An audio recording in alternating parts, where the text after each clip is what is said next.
Welcome back to She Asked, Tools for Practical Hope. I'm your host, Anna McBride, and I am so glad you're with us today. Before we get into today's episode, I want to share two quick things. If you're in New York City area, I am going to be doing an upcoming Moth storytelling event at the Bell House on May 11th. That's next Monday, y'all. So if you're available and you want to join in, please look it up online and come by. We'd love the support. I would love to see you there, and I would love for you to hear the story. The topic is going to be, I got it from my mama, which has been very much an inspiration for today's episode.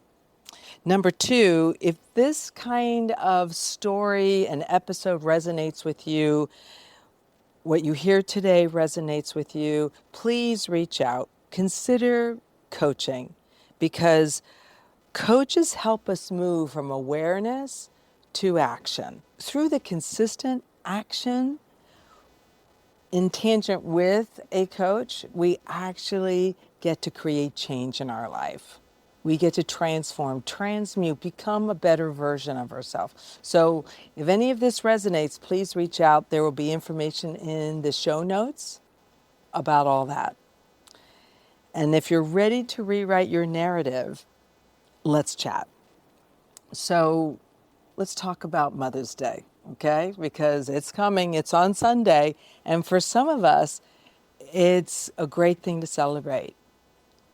And for many of us, it's complicated.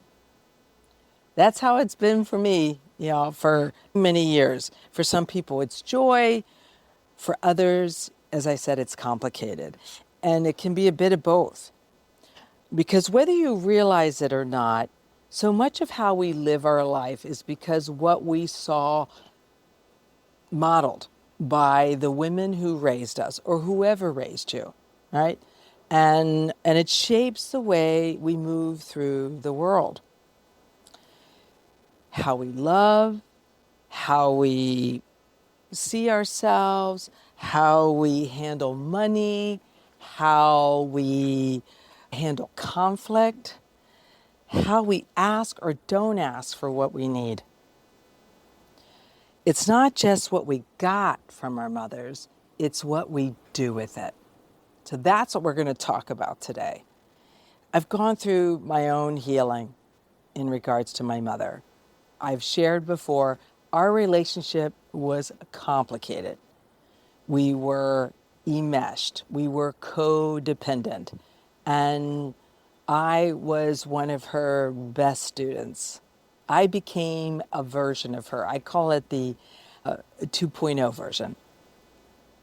I wish I could tell you that it all meant I was better. However, I had to go through a process in order to get better.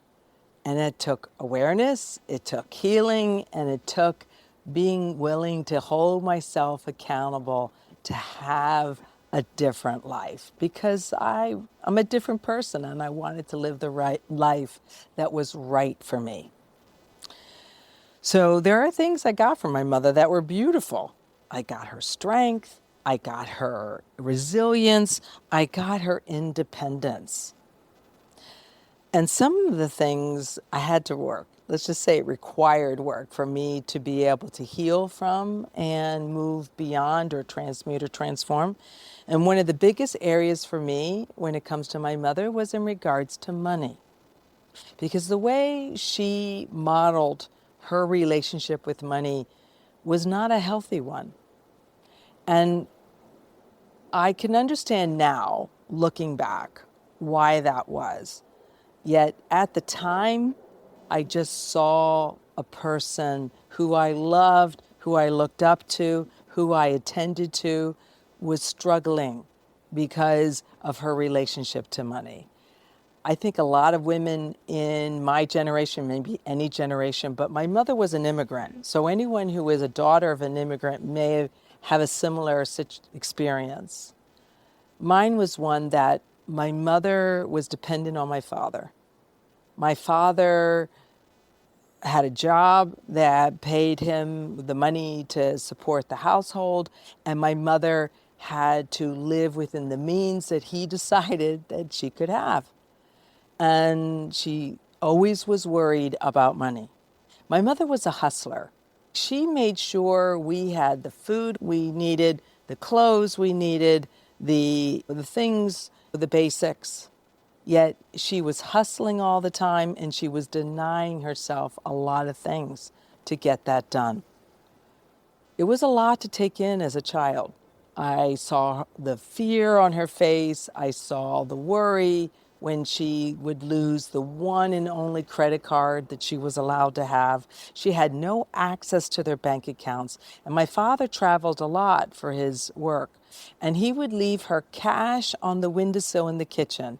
And I'm not talking a lot of cash. I'm talking $20, maybe 40. My mother had 12 children to take care of. I can't even imagine what that was like for her. I just know that it was a lot for me to witness, to learn. And what ended up happening was that I took it on.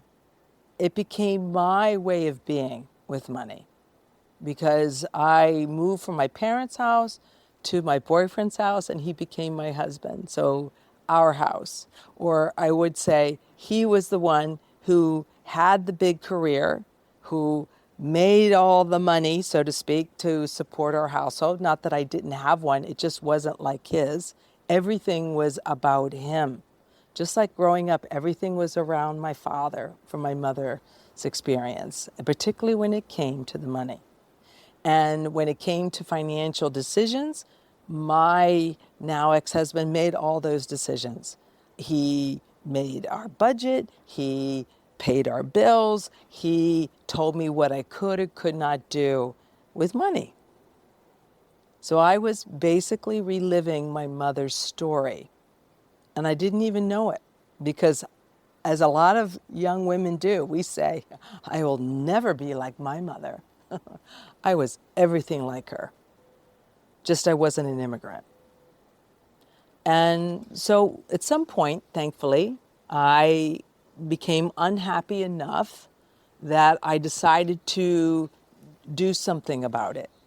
I decided to understand better what was going on within me to create all this turmoil and unhappiness, discontent with life. And all of that healing journey, which has taken 30 years through my life, has led me to the knowing, the understanding, the appreciation that my belief systems, my nervous system was really set up around what I grew up within. And it's very common. And yet, in order to get better, I had to first see it with clarity and then also be willing to do something about it. Not reactionary, but really courageous steps that were different. And the truth of the matter is that I deferred a lot to my ex-husband financially throughout our whole marriage. And we were married for 36 years. And every time that I recall that I stood up to him and it led to argument, very much a disruption in our home, I acquiesced because I wanted peace to be in my home. I didn't want my children to have ongoing shouting matches or coldness in the home. So I gave up a lot of what I wanted for sake of peace. I saw my mother do it, and I just repeated it. Once we got divorced, and even during the negotiation of the divorce settlement, I was doing the same thing. Luckily, I had a very strong-minded attorney who looked out for me, and she saw to it that I didn't cave on everything, that I was willing to listen to her for her guidance and her courage and her voice. And she showed up for me and she helped me make sure I would be okay. I've been blessed that way. I've also worked with coaches that have helped me cultivate the ability to want more for me and to cultivate the voice to speak up for me. Because these are things that I didn't grow up with. And these are things that I had to really grow into through coaching and through healing work to make my life be different.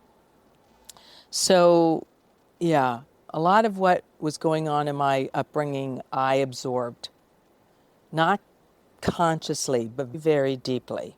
And it showed up in my behavior. And what's interesting is I was very affected by all the anxiety that I saw my mother display. And I can look back with a little bit of guilt, but certainly a little bit of tenderness as well, that I did the same thing for my children. I was anxious about money around them a lot, a lot.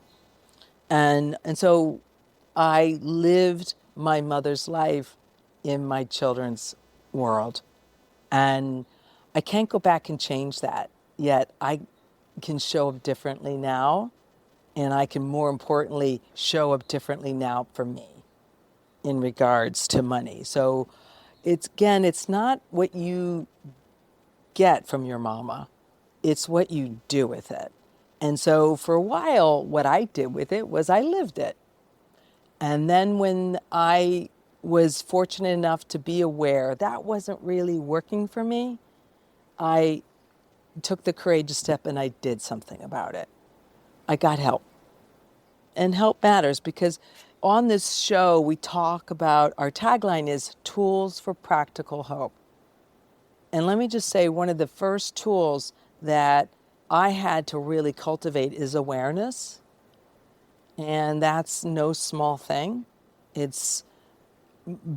Awareness is cultivated through the willingness to be honest about what's really going on. And I was hearing it from all over, my children, my friends. I just wasn't ready to see it clearly. I was in a very controlling marriage financially, as well as other ways. And yet I was there. I didn't leave. And I had to learn. I had to learn that's not really what love looks like. That's not really what a healthy marriage looks like. And so at this stage in my life, in this chapter, I'm rewriting my narrative around money. Because money is a part of everything, right? I live in New York City. It's not an inexpensive place to live. And I live a pretty big life, and that all costs something, right? So I have to behave differently towards money. I have to be more mature. I have to be willing to work within a structure. And when I don't know what I'm doing, I have to be willing to ask for help. So tools like coaching, tools like awareness, tools like just talking to someone in order to get more clarity about what's going on. These practices are a way of gaining more awareness. So I'm not rejecting where I came from. I'm accepting it. I'm seeing it with more clarity now. And I'm also holding myself accountable for what do I do with that? Do I keep living the way I did? No. I am choosing to live my life differently. And that is a moment to moment, choice by choice around everything I do. So there's this phrase I've been sitting with, right? It's not what you got, it's what you do with it. I've mentioned it a couple times already on this episode. And so I want to put that out to you because we all come into our life inheriting things like beliefs, coping mechanisms, emotional patterns, and ways of relating. These are things we can inherit. I did from my mother. Everything I described already, I got from her by watching her, by noticing all these things about her. And they say children are sponges. I was a big sponge. And some of these things might serve us, yet a lot of them might not. And that's where we have to be willing to shift and change and notice I might need to rewrite some of this that I've gotten. It's not all bad. I don't need to throw all of it out. I just need to rewrite it so that it actually works for me. Because I'm not my mother. I'm a lot like her. Yet the part that's mine is what I do with what I got. And the work, the personal work, the healing work is really about asking yourself some really good questions like, what do I want to keep of what I've been given? Meaning these beliefs, these patterns, these relating behaviors. What do I want to keep of that? And what do I want to release if it's not working? Also, what might I want to transform or transmute, right? Because it may not all be bad, but some of it might just not work for you. So give yourself permission to let it go or to change it, because this is your life. And as far as I know, we only get one. So let's live it the way that's right for you. My mother used to live out a motto that is very common in our culture.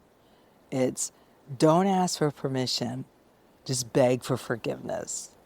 She never said that out loud, but she lived it out loud. She would take over, move in, jump in, get things done. She was a get it done kind of gal. However, she rolled over a lot of people, maybe even herself. She didn't consider the consequences of what she was doing ahead of her actions most of the time. She just did them because I think she really believed that if she didn't do it, no one would. But there's also a shadow side, right? Because sometimes when we don't slow down long enough to consider what we're going to do before we do it, or talk to anybody about it before we do it, we're also not checking in with ourselves, right? We're just jumping in and doing. It's almost like a reaction to a situation as opposed to a thoughtful response. And for all the good that my mother did, what she also, I imagine, unintentionally did is she didn't understand the impact of her actions. My siblings and myself were subject to a lot of consequences. We witnessed our mother getting in trouble. We witnessed and experienced some of the fallout of the good she was really attempting to do. And I only like to think now that had she slowed down, maybe not all of that harm would have happened. And when we move too quickly, we can easily become ungrounded. I know that's how I feel when I move too quickly. So, yeah, the work for me has been to continue being bold like my mother was and get things done like my mother did and create some good in the world like she always intended. However, I'm going to slow down, I'm going to discern, and I'm going to be aware of my impact, because there is one, always, with everything we do. So, if you've been listening today and this resonates with you, right? If you had a complicated relationship with your mother, if you inherited some beliefs or some behaviors that might not be working for you and you want to adjust them or transform them, I want to offer you a few things to reflect on. Number one, what did you inherit? Just let that question resonate with you. And for all of you dutiful daughters out there, like I was one, it may be hard because it may sound kind of judgy. And I'm not asking you to judge your parents. I know and believe our mothers did the best they could with what they knew. I know I did the best I could with my kids, with what I knew. Yet, in order for me to heal, I had to first get clarity around what did I inherit?